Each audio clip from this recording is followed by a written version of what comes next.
Sebuah dokumen rahasia baru saja dirilis oleh Arsip Keamanan Nasional Universitas George Washington.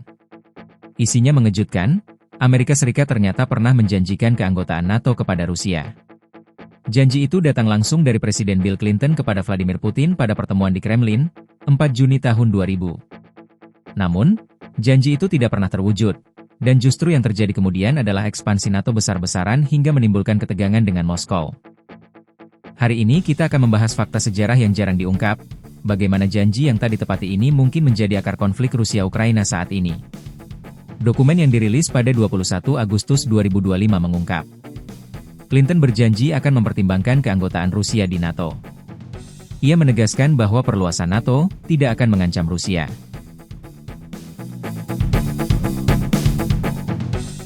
Clinton bahkan mengaku sejak awal paham bahwa ekspansi NATO bisa jadi masalah besar bagi Moskow. Dalam catatan itu, Clinton berkata, "Saya ingin dipahami bahwa perluasan NATO tidak mengancam Rusia dengan cara apapun. Rusia seiring waktu seharusnya menjadi bagian dari organisasi yang menyatukan dunia beradab." Dan yang mengejutkan, Putin saat itu mendukung gagasan tersebut. Bahkan, dalam wawancara dengan Tucker Carlson tahun lalu, Putin menceritakan kembali momen itu. Ia mengatakan, Clinton awalnya setuju, namun kemudian menolak, setelah berkonsultasi dengan timnya di Washington. Menurut Putin, seandainya Clinton setuju, itu akan membuka era baru hubungan Rusia-NATO. Bayangkan, sejarah bisa jadi sangat berbeda jika Rusia benar-benar masuk NATO.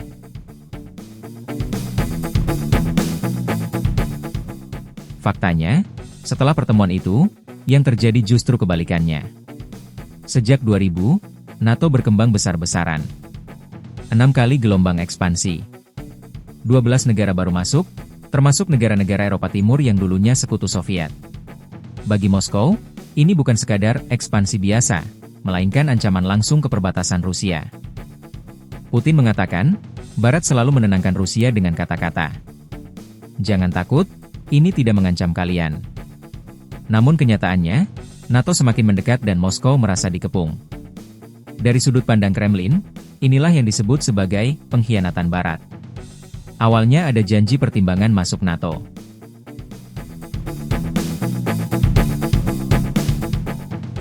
Tapi kemudian, Rusia malah dihadapkan pada ekspansi besar yang menekan posisinya.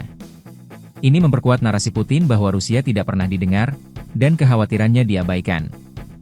Dalam kata-kata Putin, "Kami lebih tahu daripada siapapun apa yang mengancam kami dan apa yang tidak."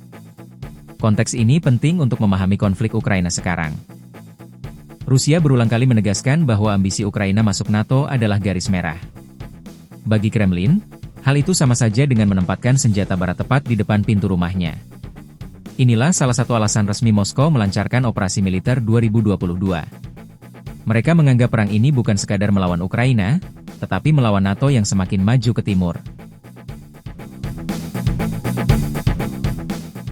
Mari kita berandai-andai sebentar.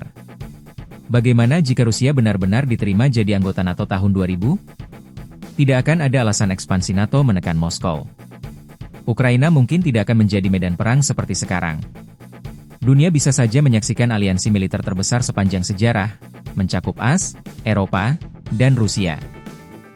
Namun kenyataannya, sejarah mengambil jalan berbeda. Aliansi gagal, dan yang muncul adalah konflik berlarut-larut. Mengapa Clinton berubah pikiran? Beberapa analis menyebut tekanan dari Pentagon dan Kongres, yang tidak percaya Rusia bisa jadi sekutu jangka panjang. Masalah politik domestik di Rusia sendiri, yang sulit menerima gagasan bergabung dengan blok militer Barat. Perbedaan nilai dan sistem politik. Rusia dianggap tidak cukup demokratis untuk duduk di meja NATO.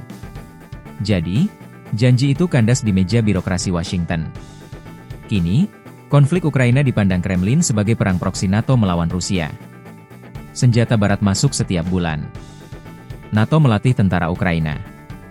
Pangkalan militer NATO di Eropa Timur terus diperkuat. Bagi Rusia, ini bukan lagi tentang Ukraina semata, tapi tentang eksistensi geopolitiknya.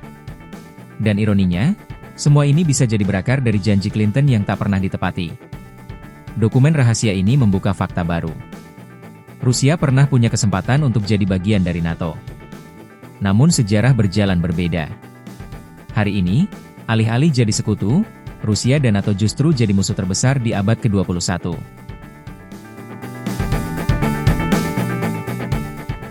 Pertanyaannya, apakah dunia kehilangan kesempatan emas untuk membangun perdamaian abadi antara Barat dan Rusia? Atau memang sejak awal, kedua pihak tidak pernah bisa benar-benar bersatu? Itulah pembahasan kita tentang janji Amerika Serikat kepada Rusia yang nyaris membuat Moskow bergabung dengan NATO. Sebuah fakta sejarah yang baru terungkap, sekaligus mengingatkan kita bahwa konflik hari ini punya akar yang panjang. Bagaimana menurut kalian? Apakah Rusia memang dikhianati? Atau mereka sendiri yang memilih jalan konfrontasi? Tulis pendapat kalian di kolom komentar. Jangan lupa like, share, dan subscribe agar tidak ketinggalan analisis geopolitik terbaru.